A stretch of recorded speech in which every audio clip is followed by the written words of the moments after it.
Okay, so today we are talking about a consistent movie debate that I always make the mistake of involving myself in, which is who was the better Spider-Man between Tobey Maguire and Tom Holland. With it recently being confirmed that the MCU's third Spider-Man movie will be some kind of Spider-Verse scenario with both Sam Raimi's Spider-Man and Sony's dumpster fire Spider-Man getting into the mix, a debate started once more about who was the best Peter Parker. And really this debate is between Holland and Maguire because, well, sorry Andrew, but nobody really liked you as Spider-Man. You can go away. Don't let the door hit you on the way out, dude. If you are on Twitter and routinely talk about movies on there, you would know that this is far from the first time that this debate has come up, so today I wanted to put my opinion out there and explain why my opinion is what it is. And my opinion is that Tom Holland is better, and honestly, this is not much of a contest for me. Bear in mind, I am 20 years old, I watched the shit out of the Sam Raimi Spider-Man movies as a kid. Like, I've watched the first two at least a dozen times each, but I hadn't watched them in a long time until a year ago when I decided to rewatch them, and well, they aren't as amazing as my kid brain thought. I really don't have my opinions affected by nostalgia, at least not as much as it seems to do for most people. Like, I watched Space Jam a lot as a kid, and I don't think that movie is good now once I've seen it as an adult. But let me explain why I don't love these movies like I used to and like many people do, but just to be nice, we'll start with the positives. So Spider-Man 2 is a great movie, and to me, it's tied for the best live-action Spider-Man movie. We will get into that one in a bit, but the focus on the negative sides of being a hero in this movie I think was done very well, and it wasn't something you would have expected as a sequel to one of the goofiest movies of all time. Like, Spider-Man 1 is goofier than the Goofy movie. There's really substantial, well-done drama in this movie, which makes Spider-Man 2 one of the greatest superhero movies of all time, and the dramatic elements of this series period are done well. Not all of them, but the human moments in these movies speak for themselves. On top of that, I think that Tobey Maguire plays Peter Parker like 85% properly. He has the same geekiness and lack of confidence. He isn't like a hot dude, which helps. Like, honestly, one of my biggest issues with Andrew Garfield's Spider-Man is the dude is like a model and a skater boy. That ain't Peter Parker, man. I also like the villains in these movies for the most part. Now, don't get me wrong, it's a mixed bag, but I'm ultimately pretty high on these villains. Doc Ock is fantastic, and I like his connection to Peter. He's sympathetic, and also this scene where the mechanical arms take over for the first time is so dope. Like, it's genuinely horrifying in the best way possible. Green Goblin I don't really like. Willem Dafoe was the perfect guy to play him, but in these movies, him turning evil feels forced, and the way that they do it is just weird and not in a good way. Not to mention his suit looks horrible, and the CG looks god awful, and I still don't really understand his motivations. I just don't care for him. But in the third movie, unfortunately, I think all of these villains are good, but the movie itself manages them poorly. I like Venom and Eddie Brock, and I like Sandman a lot because he's a deeply human character with interesting motivations. Even Harry is a decent villain for the 5% of this movie that he is allowed to be the villain. But unfortunately, these guys are all jumbled up in a way that makes them not work together. But individually, I think they're all good. But outside of the dramatic moments in the Raimi trilogy and the villains, everything else to me I'm either indifferent about or I do not like. As for what I do not like, well, every other non-villain character in this entire trilogy. Mary Jane in this series sucks. Just absolute trash. She and Peter have zero chemistry. Zero. So as a result, every bit of dramatic weight they attempt to give their relationship means nothing to me. When she breaks up with Peter in the third one, I do not care. And this especially impacts the climaxes of all of these movies because literally every fucking one of them ends with MJ as the damsel in distress. Every single one. They just have no chemistry at all, and it looks especially bad when comparing this MJ to Zendaya as MJ in the Holland Spider-Man movies, but more on that later. Honestly, these movies should have centered around Peter and the landlord's daughter because at least she had a million times more chemistry with him than Mary Jane does. Aunt May, I do not much care for. The moments that she's supposed to be Peter's guide, she's either just okay or falls flat. Harry Osborn has a lot of potential throughout this whole series, but unfortunately, James Franco is not putting on a good performance in these movies. I'm ruined.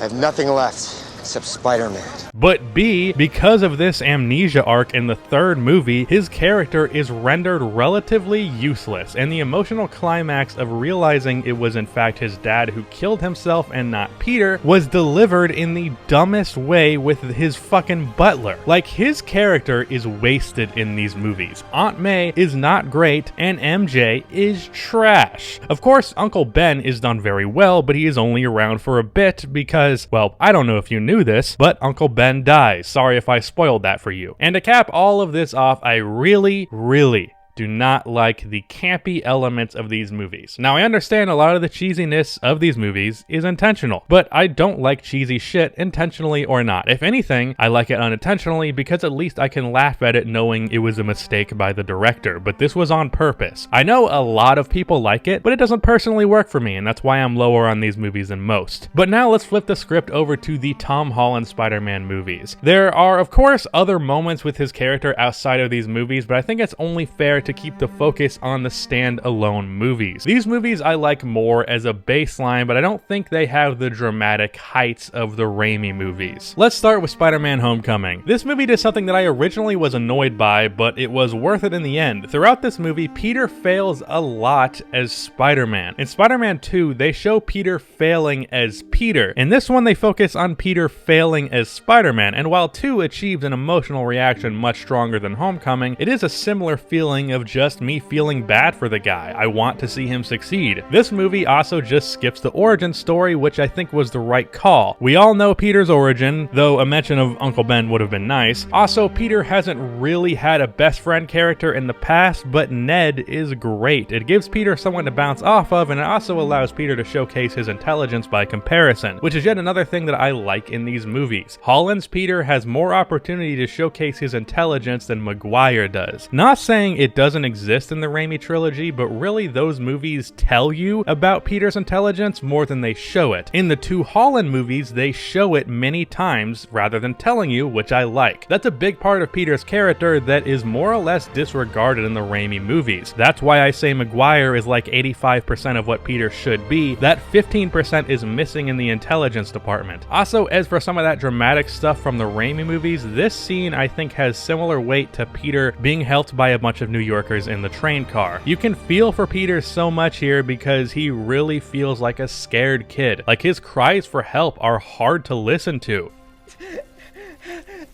Hello? Hello? Please! Hey, please! I'm down here! I'm stuck! I can't move! I can't...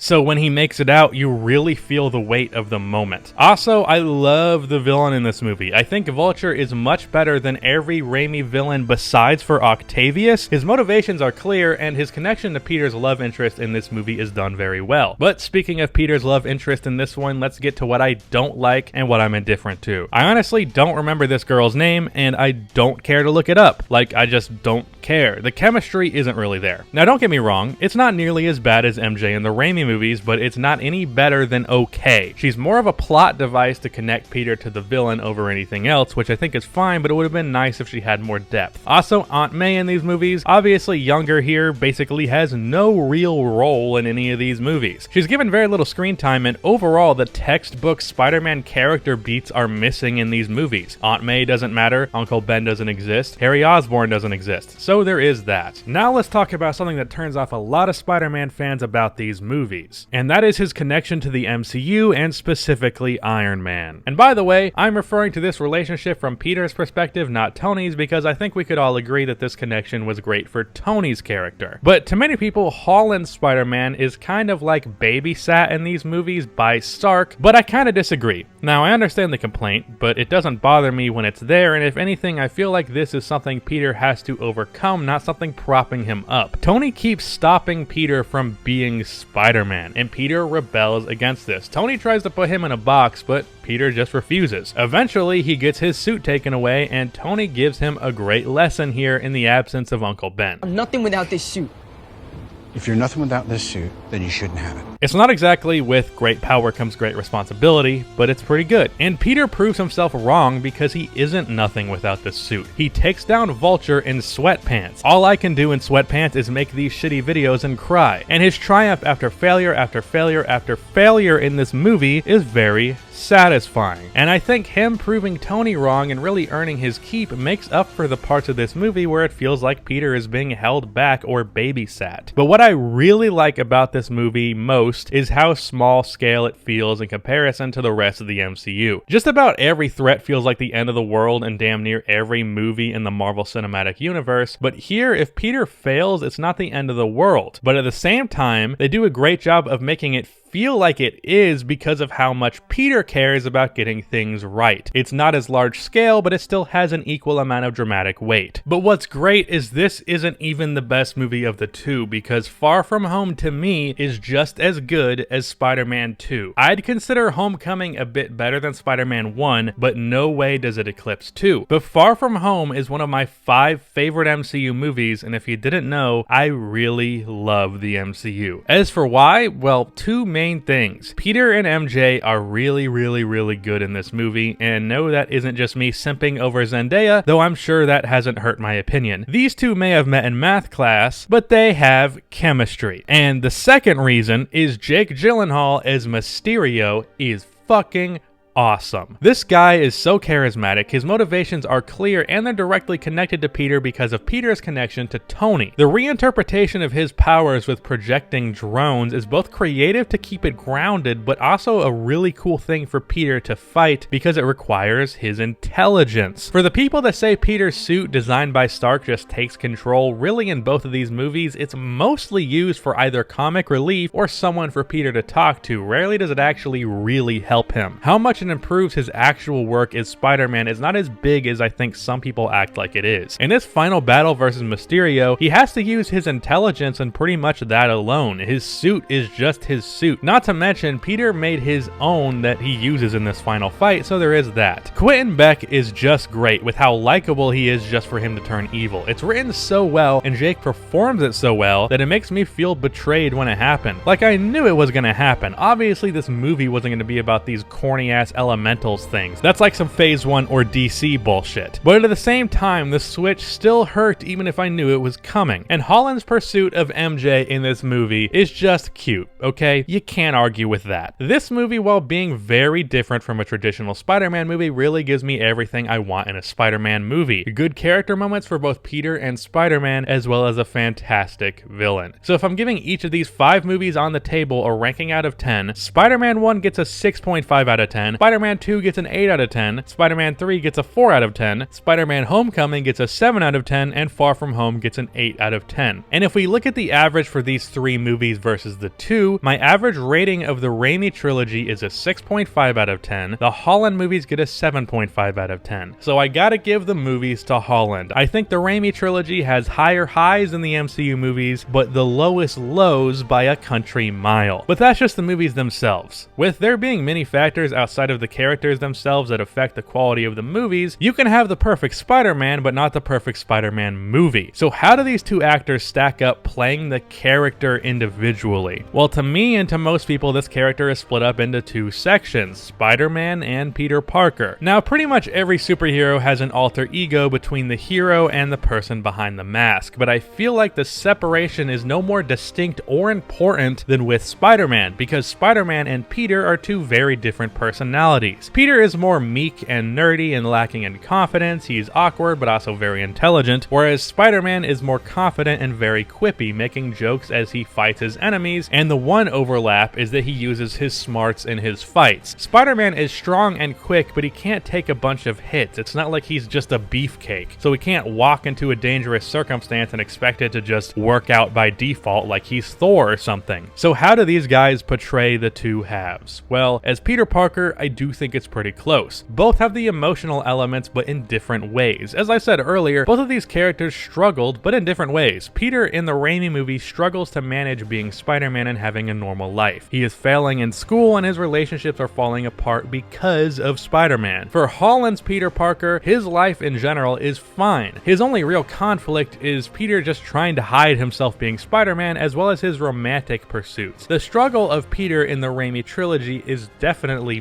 better, but I think the intelligence is far more apparent in Holland's than Maguire's, which is part of his character that really matters to me. The sheer fact that Holland's Peter makes his own web shooters rather than coming out of his wrists is a decent showcase of the difference in their intelligence. Like, Maguire's Peter just stumbles his way into it, and if anything, people mad at the Holland Spider-Man for having things handed to him should consider that Peter in the MCU made his web shooters and by default earned his powers or his abilities more so than Maguire's Peter, who just got them. But I don't think that's a huge thing, so just whatever. But overall, as Peter, I think Maguire is mildly better just because his arc as Peter in Spider-Man 2 really works for me. Now, he is an asshat in Spider-Man 3, which docks some points, but I'd still give him a slight edge. But as Spider-Man, this is not much of a contest. Another thing that I really latch onto with Spider-Man is the humor when he's actually being Spider-Man, and this is something that almost feels like it doesn't exist in the Raimi movies. This Spider-Man isn't funny. That's not saying these movies are not funny, but most of the comedy in these movies either is accidental or it's J. Jonah Jameson, not Spider-Man, being funny. Like, what even is this quip here? Or are you out? It's you who's out, Gobby. Out of your mind.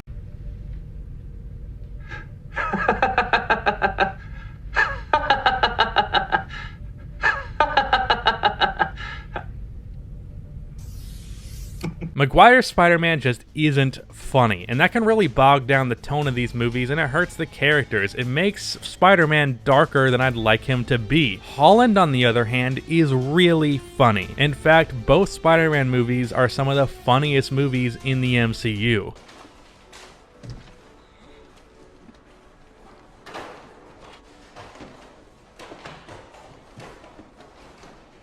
What's up, guys? You forget your PIN number?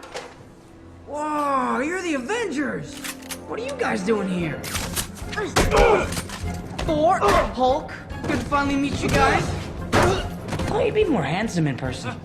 Iron Man. Hey, what are you doing robbing the bank? You're a billionaire. But it's for that reason, really that reason alone, that I give Holland's Spider-Man the edge. So Tom Holland is the best Spider-Man, and I'm sure as these movies continue to be made, that will only become more clear. I really feel like these Raimi movies have this infallibility to them just because they were the first for a lot of people. Like, these were the first superhero movies that I watched, as they were for many people my age. But I don't know, maybe I just didn't latch onto them like many people did. Don't get me wrong, if you have nostalgia for these movies, that's perfectly valid. I don't think nostalgia should be dismissed as invalid, but at the same time, when talking about who's the actual better Spider-Man, it's good to put that aside and look at it as you would if all of these movies came out around the same time as you were an adult. The Raimi Spider-Man movies laid down the groundwork for superhero movies as they are now. There would not be a Tom Holland as Spider-Man if not for Tobey Maguire as Spider-Man, but that does not mean that Tobey is better. There is no Michael Jordan without David Thompson. That does not make David Thompson better. Maguire walked so Holland could run, and I appreciate him for that, but to me, Holland is better. That being said, I'm very excited to see both of these guys on the big screen together. Like, this is going to be very interesting, and I will likely feel some childlike joy seeing Tobey on the screen as Spider-Man once more. At the end of the day, it's just dumb movies about a Spider-Boy, so I hope no one,